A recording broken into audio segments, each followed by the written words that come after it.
Hello students, how are you? আশা করি ভালো আছো। আমিও ভালো আছি।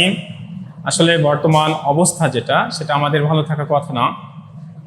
সবাই আমরা চিন্তিত যে করোনা ভাইরাস নিয়ে। তারপর আমাদেরকে সব কিছু তো করতে হবে, সাবধান থাকতে হবে, সতর্ক থাকতে হবে, বাসায় থাকতে হবে, সাথে সাথে লেখাপড়াও করতে হবে।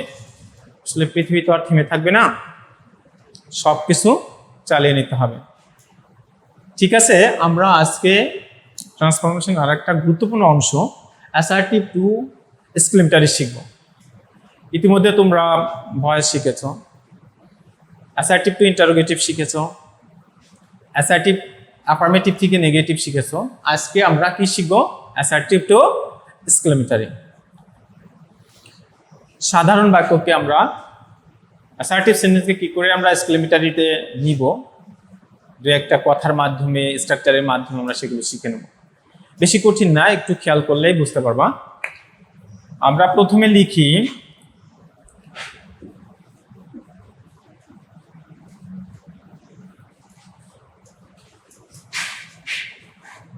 কি লিখেছি দেখো তো, উইশ লিখেছি। কি লিখেছি? উইশ লিখেছি।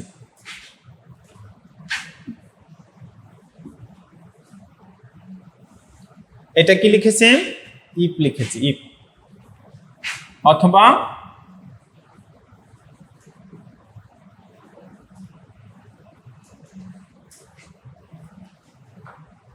আমরা আসলে কোন অ্যাসার্টিভে উইশ দেখা মাত্রই, অ্যাসার্টিভ সেন্টেন্সে উইশ দেখা মাত্রই আমরা সেটাকে এক্সক্লেমেটরিতে নেওয়ার জন্য যে কাজটা আমরা করব, যে উইশটাকে আমরা আসলে কি লিখবো, কি লিখে উইশের পরিবর্তে আমরা কি লিখে এক্সক্লেমেটরি যেতে পারি। ইফ লিখতে পারি আর উড দ্যাট লিখতে পারি, যে কোনো একটা লিখলে চলবে। দেখো আমরা একটু এক্সাম্পলের মাধ্যমে দেখি।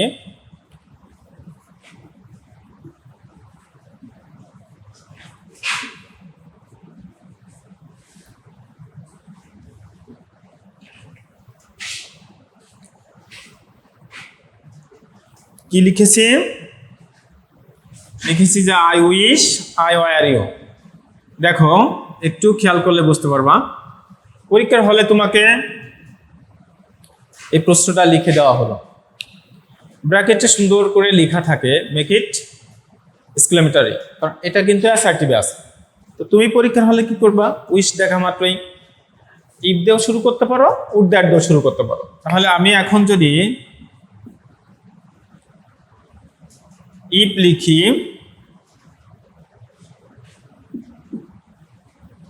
তারপর আমার যে কাজটা করতে হবে, উইশের পরে দেখো একটা সাবজেক্ট আছে,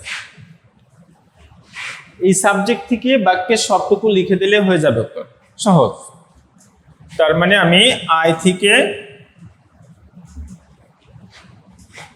বাক্যটা জাস্ট দেখে দেখে লিখলাম, লিখার পরে আমি এক্সক্লেমেটরি সাইন দিয়েছি। আমার এক্সক্লেমেটরি সাইন দেওয়া মাত্রই আমার উত্তরটা হয়ে গেল এখন অ্যাসার্টিভ থেকে এক্সক্লেমেটরি। তার মানে আমি যদি এখানে ইফ না লিখে উড দ্যাট লিখতাম, হতো? অবশ্যই হতো। তুমি উড দ্যাটও লিখতে পারো, ইফও লিখতে পারো। এখন দেখো যদি উড দ্যাট বা ইফ যদি থাকে, তাহলে তোমাকে পরীক্ষার হলে কি বলবে? অ্যাসার্টিভ করো। তখন তুমি কি করবে বা তোমরা কি করবে? ইফের জায়গায় তুমি উইশ লেখো, কিন্তু আরেকটু একটা কাজ করতে হবে বেশি। এই সাবজেক্টটা যেটা, সেটা আমাকে উইশের আগেও একবার লিখতে হবে, মানে সেম সাবজেক্ট দুইবার লিখতে হবে। উইশের আগে একবার, উইশের পরে একবার। আবার শোনো, ইফের জায়গায় আমি উইশ লিখলাম, লিখার পর এই যে ইফের পরে বর্তমান যে সাবজেক্ট আয় আছে, এটাকে আবার উইশের আগেও লিখতে হবে। তার মানে দুইবার লিখতে হবে। এক সাবজেক্ট কয়বার লিখতে হবে?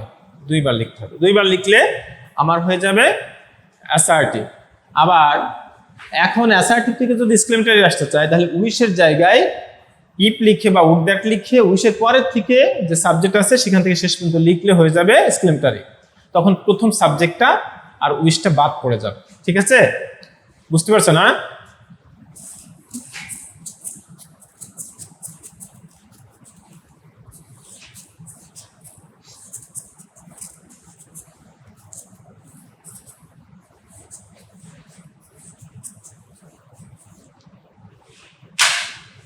একটা এক্সাম্পল দিই, তোমরা একটু আমাকে উত্তর লিখে দেখাও তো।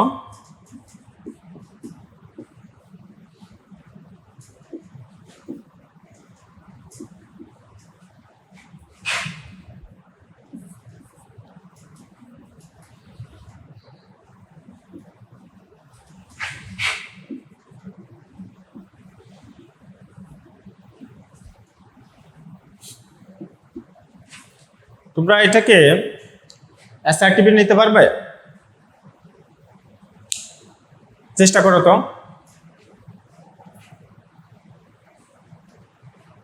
লিখেছ? আচ্ছা তুমি বলো তো, বলতে পারবে কি হবে উত্তর? তুমি? আচ্ছা ওকে, থ্যাংক ইউ, তোমার হয়েছে। এখন তোমরা যারা লেখো নাই বা তারা বুঝো নাই তারা ক্লিয়ার হও। আমরা উড দ্যাট দেখেছি। উড দ্যাটকে আমরা কি লিখবো বলছিলাম? উড দ্যাটের পরিবর্তে কি হবে? ইফের পরিবর্তে কি হবে? উইশ হবে। তো এখানে আমি একটা উইশ লিখে দিই। আমি উইশ লিখেছি। এরপরে বলেছিলাম যে এদের পাশের যে সাবজেক্ট থাকে সেটাকে আবার একবার শুরুতেও আনতে হবে। তাহলে আই উইশ, এরপর তোমার সাবজেক্ট থেকে শুরু করে শেষ পর্যন্ত লিখে দিতে হবে।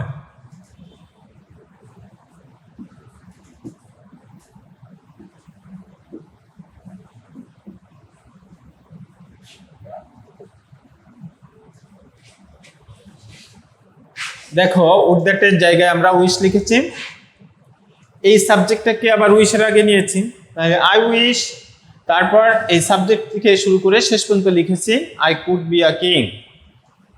এটা আমাদের নিচেরটা হয়ে গেছে অ্যাসার্টিভ, উপরেরটা হয়ে আছে এক্সক্লেমেটরি। বুঝেছো?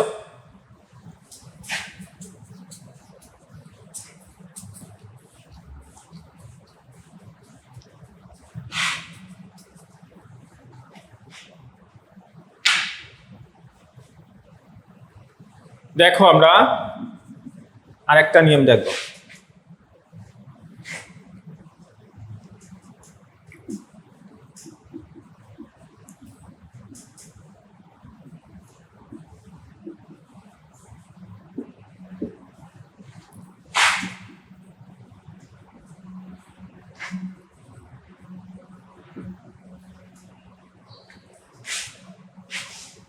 লিখেছি ভেরি, এদিকে লিখেছি হাউ, এদিকে লিখেছি আ গ্রেট, এখানে লিখেছি ওয়াটার। এখন দেখো স্বাভাবিকভাবে অ্যাসার্টিভ সেন্টেন্সে যখন ভেরি থাকবে এক্সক্লেমেটরি যেতে হলে হাউ দিয়ে যেতে হবে। আচ্ছা হাউ যখন লিখবো তখন কি ভেরি থাকবে? আর আবার হাউ যখন কোনো বাক্যে থাকবে অ্যাসার্টিভের সময় ভেরি হবে। আচ্ছা হাউ যখন ভেরি হয়ে যাবে তখন কি হাউ থাকবে? আর থাকবে না। ঠিক অনুরূপভাবে এ গ্রেটের জায়গায় যদি ওয়াটার লিখি তাহলে এ গ্রেট কি আর থাকবে? আবার এ গ্রেট ওয়াটের সমান সমান যদি অ্যাসার্টিভে এ গ্রেট লিখি তাহলে ওয়াটাও থাকবে না। একটা এক্সাম্পল দেখো, দেখলে ক্লিয়ার হয়ে যাবে।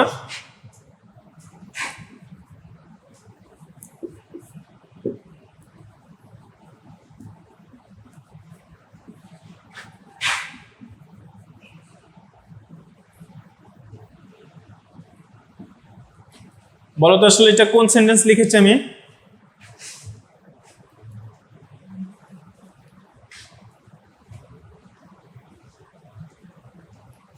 How nice the pen is, এটা কোন সেন্টেন্স বলতে পারবে?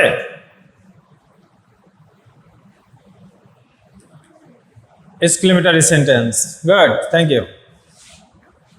এখন দেখো এই বাক্যকে আমার পরীক্ষার হলে কিন্তু এক্সক্লেমেটরি করতে বলবে না, বলবে আমাকে অ্যাসার্টিভ করতে। তাহলে আমাকে অ্যাসার্টিভের সূত্র ধরে লিখতে হলে সাবজেক্ট দিয়ে শুরু করতে হবে। এই সেন্টেন্সের সাবজেক্ট কোথায়? The pen. ভার্ব কোথায়? ইজ। এখন দেখো এই হাউটা হয়ে যাবে কি? Very. The pen is very. আর বাকি থাকবে অ্যাডজেক্টিভ, সেটা তুমি শেষে লিখে দাও, নাইস। অ্যাসার্টিভে ফুল স্টপ হবে আর এক্সক্লেমেটরিতে বিশ্বাসিত চিহ্ন হবে, এক্সক্লেমেটরি সাইন হবে শেষে। তাহলে কি হলো? The pen is very nice. সবাই লিখেছ? শোনো, practice makes a man perfect, you should bear in mind. যতই ক্লাসে পড়ো, যতই তোমার স্যাররা বোঝাক, তুমি যদি আসলে প্র্যাকটিস না করো, একটু না দেখো, তাহলে কিন্তু এটা তোমাদের দ্বারাই সম্ভব। Nothing is possible without work hard. If you want to do something for yourself, for the society, you will have to work hard. This is really true. And you should bear in mind, practice makes a man perfect. So I tell you to practice again and again at your home. Okay? এই রুলসগুলা বারবার পড়ে এই নিয়মের অনেকগুলো example লিখলে কিছুদিন পরেই দেখবা যে এগুলো তুমি পারো এবং এগুলো অনেক সহজ। ঠিক আছে, আমরা এখন আরেকটা নিয়ম দেখব।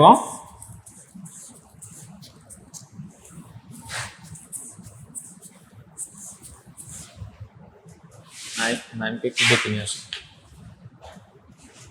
দেখো 3 নম্বর সূত্র।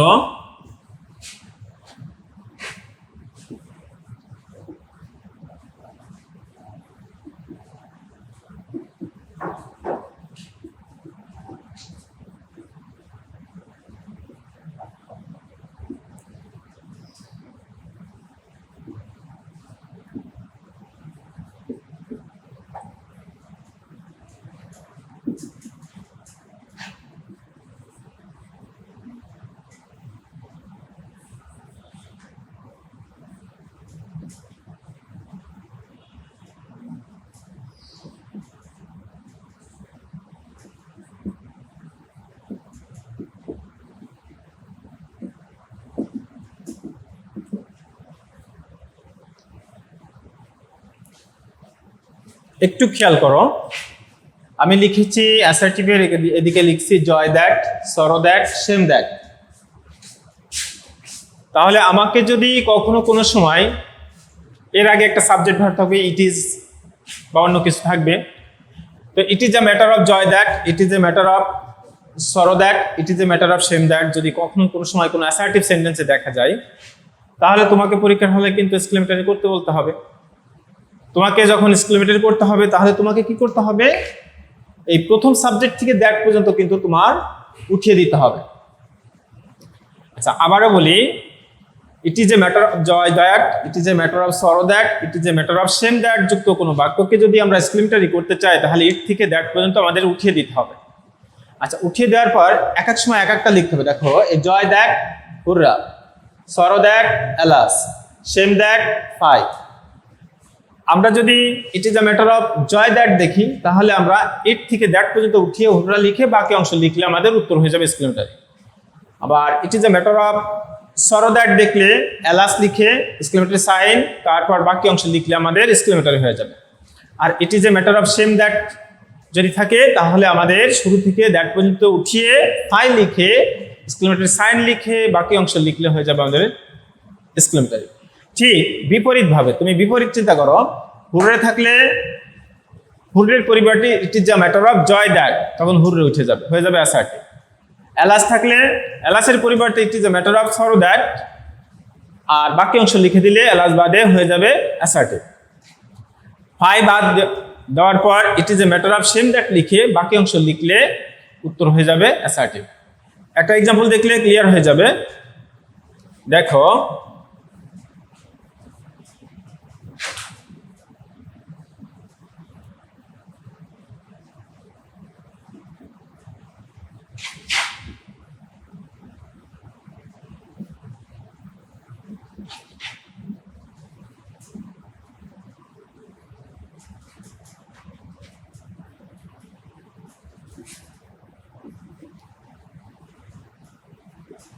দেখো আমরা লিখেছি it is a matter of joy that we have won the maths.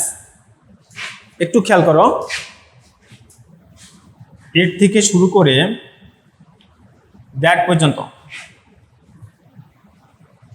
আমরা যদি এর থেকে দ্যাট পর্যন্ত উঠিয়ে দিই, তাহলে কিন্তু আমাদের লিখতে হবে হুররা। লেখার পরে আর we have won the game লিখার পরে কিন্তু হয়ে যাবে তোমার এক্সক্লেমেটরি। একটু উত্তরটা লিখে দেখি, তোমরাও লেখো। HURRAH exclamatory sign, we have won the game. এই যে এইটা পেয়েছি কিন্তু আমরা, এই it is a matter of joy, এই জয় দ্যাটের পরিবর্তে। তোমরা সবাই লিখেছ? ক্লিয়ার, বুঝেছ? অ্যাসার্টিভ থেকে এক্সক্লেমেটরি এবং এক্সক্লেমেটরি থেকে অ্যাসার্টিভের এই 3-4টা সূত্র মনে রাখলে ইনশাল্লাহ তোমার পরীক্ষায় একটা আসে, সবসময় আসবে, এটা পারবা, 1 নম্বর পেয়ে যাবা ইনশাল্লাহ।